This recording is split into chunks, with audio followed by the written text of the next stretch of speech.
Bonjour à tous, bienvenue à un autre épisode de Plus Jumelage qui vous provient d'un événement médiatique Toyota à Québec où nous avons l'occasion d'essayer leur toute nouvelle gamme électrifiée, le BZ Woodland. Et le CHR devant moi, là, dans sa belle couleur verte, c'est pas vert émeraude, mais c'est un beau vert mica, je pourrais dire. Là, je ne connais pas le nom de la couleur. Peu importe, qu'est-ce qu'on va faire aujourd'hui? Bon, on va aller sur la route, bien évidemment, mais je veux quand même faire le tour avec vous, vous présenter ce VUS urbain sous-compact que Toyota aime l'appeler. On s'entend que ça n'a aucun sens, là. C'est un VUS compact. Peu importe. On va se lancer maintenant. On va aller regarder, est-ce qu'on a un frunk? C'est une question rhétorique, évidemment. Il n'y en a pas. Mais on va quand même aller voir qu'est-ce que Toyota a caché sous le capot du CHR. Et, ben oui, voyez voir. Évidemment, il y a quelque chose que j'aime de la stratégie d'électrification Toyota. Ben, premièrement, ce que je viens de découvrir, c'est qu'on a deux niveaux pour ouvrir le capot. Ça, j'apprécie. Sous le capot, on a une motorisation, deux moteurs. Vous avez une version, le traction qui est disponible. On parlera plus de la puissance et le comportement lorsqu'on sera au volant. Mais ce qui est fondamentalement le changer là, de... On ne peut pas appeler ça l'histoire d'horreur du BZ4X, mais l'épisode un peu gênant du BZ4X, c'est que Toyota a dû tout mettre à jour. Et je suis très content de vous dire que maintenant, on a une solution de thermorégulation qui est performante. On peut préconditionner la batterie en route. On peut la faire manuellement et on a une recharge rapide qui est, je vais dire, dans la moyenne de l'industrie, donc tout à fait acceptable avec un temps de 10-80 % sous les 30 minutes. Et c'est répétable parce que je l'ai testé avec le BZ et ça fonctionne malgré petits pépins. Donc, pour ce qui est du véhicule, vous allez remarquer que c'est vraiment le VUS avec le look coupé, ce qui essentiellement a envahi le marché de l'automobile parce que les gens veulent des VUS. Les gens ont des VUS maintenant. Est-ce que moi j'aime ça? Je ne suis pas super fan, mais pour un véhicule électrique, je suis quand même prêt à admettre que améliorer le coefficient aérodynamique, c'est important pour justement nous procurer des autonomies plus longues. Donc, je vais l'accepter. Il faut que je me projette dans un univers où cette voiture-là, c'est une berline électrique, mais cet univers-là n'existe pas. Je ne sais pas s'il va exister un jour. Première chose que j'ai remarqué en ouvrant le haillon, c'est que l'ouverture est relativement petite, puis c'est pas très haut. C'est sûr que le CHR est plus petit que le BZ, le Woodland, c'est bien évident. Puis je pense que c'est comme ça que Toyota a segmenté leur véhicule. Tu as le petit, le moyen et le gros, puis les noms ils changent. Sous-plancher, c'est bien, là, puis on peut reconfigurer le sous-plancher en prenant ses panneaux et en les mettant au fond, donc c'est bien. Pas de pneus de secours, là, le typique véhicule électrique avec seulement un kit de gonflage. Puis aussi, banquette arrière se replie. Là. On va enlever ce panneau-là ensemble. Et bon. Voilà. Et on va rabaisser la... Oh! Là, vous remarquerez, ça c'est très comique. Moi et Gabriel, on est à peu près la même taille.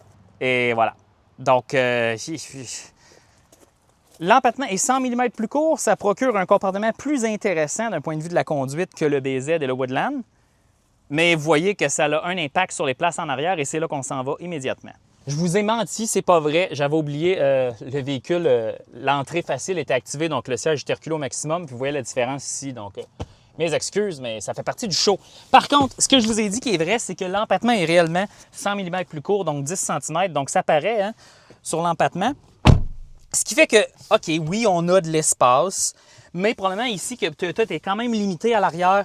Le plancher est haut, on est assis sur une batterie, donc personnellement, c'est pas la place arrière la plus intéressante dans le Woodland. Quand Gabriel l'a essayé, moi aussi je l'ai essayé, j'ai trouvé ça beaucoup mieux. Mais écoutez, on est dans la version compacte et je suis sûr que la clientèle type du CHR, ça va être des gens qui probablement n'ont pas à traîner 4 passagers à tous les jours, donc c'est probablement correct. On a un accoudoir de bonne taille, puis les surfaces sont très bonnes. Là. Tout est doux ici avec le tissu Softex.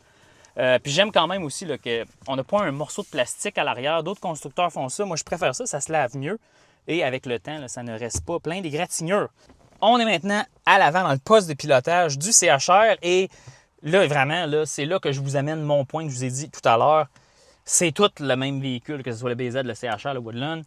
Ce composant-là, là, c'est tout le même. Puis c'est correct. Hein? En réalité, c'est des véhicules sur la même plateforme. En réalité, tu choisis ta grosseur de voiture électrique Toyota, mais c'est toute la même voiture à la fin. Donc, deux surfaces de recharge sans fil. Le levier de vitesse, c'est un levier de vitesse rotatif, comme ça. Ça fonctionne super bien. Vous avez vu, on a une caméra 360 qui fonctionne bien. Climatisation automatique. J'ai une critique. Honnêtement, le petit bouton à la Ford, ou en réalité, c'est le système Lexus ici d'auparavant, beaucoup trop tannant. Là. Vous faites une micro-manipulation, il monte de 1 degré. Vous voulez faire un demi-degré, il faudrait qu'il y ait des meilleurs cliquetis, je vous dirais, pour utiliser le vrai terme français ici. Et la solution de navigation, très vieillotte. Ici, on n'est pas à jour. Vous avez vu dans une autre vidéo qu'on a sortie sur le RAV4 PHEV, dans la nouvelle génération du RAV4, on est à la nouvelle architecture électronique logicielle. Puis là, ici, ça retarde. Je suppose qu'il va falloir attendre la nouvelle génération de ces véhicules pour être mis à jour ici. Sinon, à l'avant, position de conduite, j'adore. On est vraiment bien assis. Quand j'avais essayé le BZ, j'avais remarqué que c'était très bien. Et aussi, maintenant là, que le combiné d'instruments est placé plus loin, ben là, c'est pas trop pire. Là. Honnêtement, ajuster mon volant, j'ai pas de problème. Je vois loin. Donc ça, c'est un aspect que j'apprécie. La visibilité est bonne dans ces véhicules-là. Par contre, ici, de par la silhouette coupée, vous voyez, c'est très étriqué à l'arrière. La lunette arrière est meilleure qu'un produit populaire électrique, là, les Tesla. Eux, c'est les pires dans les lunettes arrière. Mais ici, je trouve que c'est très bien et bien évidemment, l'assemblage est excellent.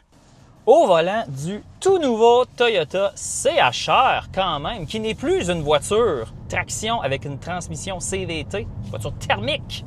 Maintenant, c'est un véhicule 100% électrique sur la plateforme ETNGA de Toyota, dans le fond. Essentiellement la plateforme du BZ Woodland, du CHR. Vous comprenez? C'est assez simple. Et du Lexus RZ, il ne faut jamais l'oublier. Le Lexus RZ, fondamentalement, qu'est-ce qu'on a? Une batterie de 77 kWh lithium-ion. C'est pas une batterie LFP, c'est une batterie là, haute teneur en nickel. Et nous avons une puissance de, Gabriel? 338 chevaux. 338 chevaux, parce que j'oublie toujours. Donc, 338 chevaux, merci. Pour vrai, ça se déménage admirablement. Même que le système de traction embarque immédiatement. Puis on est sur une chaussée sec à Sainte-Brigitte-de-Laval, là, sur la traverse. C'est super beau ici. Mais très intéressant, je ne m'attendais pas à ce que Toyota sorte un véhicule comme ça, qui est essentiellement, là, c'est là, on est dans le monde distorsionné, que tous les véhicules, c'est des VUS. Là. Eux, ils appellent ça une sous-compacte. Puis là, moi, j'ai comme, OK, genre, c'est pas pantoute une sous-compacte. Mais bon, c'est le VUS urbain sous-compact sportif que Toyota essaie de nous vendre ici. Côté sportivité, les pneus ne sont pas là pour donner l'aspect sportif. Par contre, le ratio dans la direction, j'ai trouvé que c'est quand même intéressant. Là, le véhicule peut faire des changements de direction assez brusques. Et le diamètre de braquage est réellement impressionnant. Il est tout petit, donc je pense que ça vient là, pimenter un peu l'expérience, malgré qu'on est dans un BZ avec un empattement 100 mm plus court. Mais on a la grosse batterie, puis encore une fois, j'appuie à fond. Et ça l'avance. Donc, c'est impressionnant de ce point de vue-là. Aussi, l'autonomie sur cette version, parce qu'on a la version tout équipée, on est à 452 km, je crois. 452 km. Et la version de base, qui est traction, qui commence à 49 000 $, je crois bien, ou 47 000, je suis plus sûr. On l'écrira dans le bas de l'écran ici. Bien, on a une autonomie de 496 km. Là, dans le fond, c'est la même mécanique, mais moins le moteur à l'arrière. Donc, ça, personnellement, comme petit véhicule urbain électrique, ça a bien du bon sens. Et fondamentalement, Toyota est juste allé prendre tous ces véhicules électriques et remonter la barre avec la technologie qui était, on s'entend, qui était de base. Moi et Gabriel, nous sommes prêts à dire qu'aujourd'hui, la gamme de véhicules électriques à batterie Toyota a atteint ce que moi j'appelle effectivement le niveau de base pour une voiture électrique, qui est une architecture 400 volts, recharge rapide, port NACS, préconditionnement manuel ou en route, puis une autonomie relativement appréciable. Au-delà de 400 km, au-delà de 450 km réels, ça fait du sens. Fait intéressant, et là, encore une fois, là, c'est un cas très, très spécifique, la personne qui nous accueille chez Toyota dans ces événements-là a essayé le dit véhicule dans lequel nous sommes assis. Non, il a essayé le véhicule à version traction avec 496 km d'autonomie durant une semaine. Cette personne-là travaille dans la grande région de Toronto. Et il nous a montré qu'il a pu faire plus de 530 km avec 90% de la batterie. Et évidemment, il mentionne basse vitesse, il roule en ville, tout ça, mais OK, on peut dépasser la cote. Mais les voitures électriques, hein, ça a des humeurs. On ne peut pas prendre la cote d'autonomie et dire c'est ça que vous allez faire toujours. C'est comme une voiture thermique. votre millage peut varier. Mais somme toute, belle expérience de conduite. Relativement silencieux. Je me demande si on a des vides doubles. Oui, on a des vides doubles, donc ça procure quand même un silence de roulement qui est très agréable. Et calibration de la suspension, très doux. C'est typique Toyota, mais ce n'est pas trop sautillant ni trop mou. Donc, aussi, c'est un avantage. Ici, le véhicule est quand même lourd. Là, on doit approcher 2000 kg.